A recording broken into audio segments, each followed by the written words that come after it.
بسم الله الرحمن الرحيم. أنا جاي أعرفك بنفسي النهاردة يا طالب الثانوية العامة ويا طالب الثانوية الأزهرية ويا طالب البكالوريا. أنا مستر عطية زهراء لبنة، متخصص في اللغة الإنجليزية. جاي أعرفك النهاردة تركاية جديدة لازم تاخد بالك منها، وهي تركاية الأفعال اللي بيجي بعدها تو المصدر والأفعال اللي بيجي بعدها الأي إن جي. تعال اعرفك بقى على التركية اللي انا كنت بقول لك عليها، وهي الافعال اللي بيجي بعدها تو المصدر والافعال اللي بيجي بعدها الاي ان جي. تعال اديك الافعال الاول، وبعد كده نتكلم على الرولز نفسها، على القاعدة نفسها اللي هبدأ اشرحها لك. وهي الافعال اللي بيجي بعدها تو المصدر: offer، want، hope، plan، agree. هي اوكي بيجي بعدها تو، بس لها حالتين: يجي بعدها تو بلس المصدر في حالة ان الجملة تكون مبنية للمعلوم، يجي بعدها تو بي زائد البي بي في حالة ان الجملة تكون مبنية للمجهول.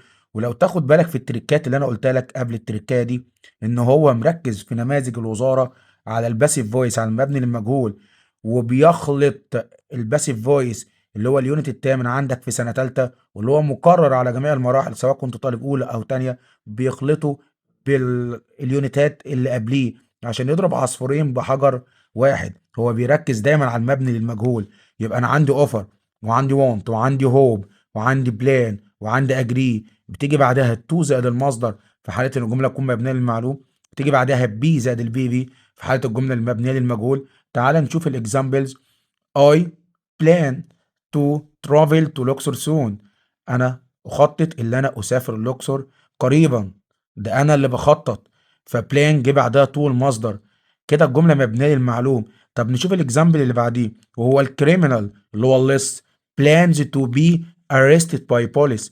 هل الكريمنال هو بيخطط اللي هو يقبض على نفسه؟ لا، ده الكريمنال هو تم التخطيط له أن يتم إلقاء القبض عليه بواسطة الشرطة. فهو كده هنا الكريمنال لا تعرف فاعل، انما تعرف نائب فاعل تأثر بالفعل. فهو مش اللي هيخطط، هو هيقع عليه فعل التخطيط. يبقى في الجملة الأولانية مبني للمعلوم فقلت بلان تو ترافل، أما الجملة التانية مبنية للمجهول لأنه تأثر بالفعل فقلت بي زائد البي بي، إن الكريمنال بلانز تو بي arrested باي بوليس. يبقى الأفعال دي هناك أفعال أخرى يأتي بعدها طول مصدر أو بي زائد البي بي في حالة الجملة تكون مبنية للمجهول. تعال نشوف الأفعال التانية، وهي avoid و deny و enjoy و like و hate. وهناك أفعال أخرى الأفعال دي بيجي بعديها ال ing في حالة إن الجملة تكون مبنية للمعلوم، يجي بعدها being زائد البي بي في حالة الجملة تكون مبنية للمجهول. طب أنا أعرف منين إن الجملة معلوم أو الجملة مبنية للمجهول؟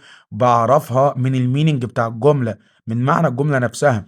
هو يوسف avoids، يوسف تجنب أو يتجنب السموكينج. هو يوسف اللي بيتجنب السموكينج دراجز، المخدرات.